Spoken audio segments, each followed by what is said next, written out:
জয় জগন্নাথ, তোমরা সবাই কেমন আছো? তোমাদের সামনে আবার একটা নতুন ব্লগ নিয়ে চলে এসেছি। তো আজকে যেহেতু রথ, আর রথের মেলায় যাব না সেটা কি কখনো হয়? তো চলে গেছিলাম রথের মেলায়।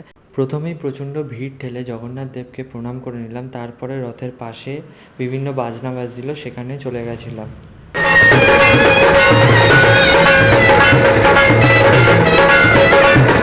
অনেকক্ষণ অপেক্ষা করার পর আবার রথের টান শুরু হয়ে গেছিলো, তো রথের দড়ি ধরে একটু টেনে নিলাম। তো দেখতে দেখতে প্রায় যেখানে রথ রাখা হয় সেই জায়গা অবধি চলে আসা হয়েছে। তো এখানেই রথটা রেখে দেওয়া হয়, আবার 9 দিন পর এখান থেকেই উল্টো রথের সূচনা হয়। তারপরে চলে গেছিলাম গাছ কিনতে। শুনেছি রথের দিনে নাকি গাছ কেনাটা ভালো, তো নিয়ে নিয়েছিলাম এই জবা গাছটা, যার দাম নিয়েছিল মাত্র 30 টাকা। গাছ কেনার পর চলে গেছিলাম মেলাতে। তো মেলাতে গিয়ে দেখলাম সেরকম বড় সড়ো কিছু আয়োজন নয়, খুব সাধারণ একটা ছোট্টখাটো মেলা বসেছিল। তো মেলার ঘোরার পর মেলার বাইরে থেকে নিয়ে নিলাম গরম গরম পাঁপড় ভাজা। তো মেলায় এসে পাঁপড় ভাজা না খেলে হয়, আর সেটা আবার রথের মেলা।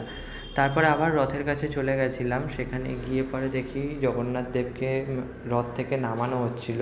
তো 9 দিন যে মাসির বাড়িতে থাকবে সেখানে নিয়ে যাওয়ার জন্য। তো সবাই প্রণাম করে নিল, আমিও প্রণাম করে নিলাম।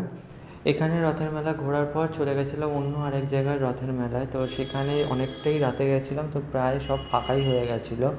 তো তারপরে চলে গেলাম সেখানকার রথ দেখতে। তো রথটা খুব সুন্দরভাবে সাজানো ছিল। ওখানে জগন্নাথ দেবের ভোগ দিচ্ছিল, তো নিয়ে নিলাম জগন্নাথ দেবের ভোগ। তো একটু বসে সবাই ভোগ খেয়ে নিলাম। তো এইভাবেই আমাদের আজকের রথটা কাটলো। তোমাদের কেমন কেটেছে কমেন্টে জানাও।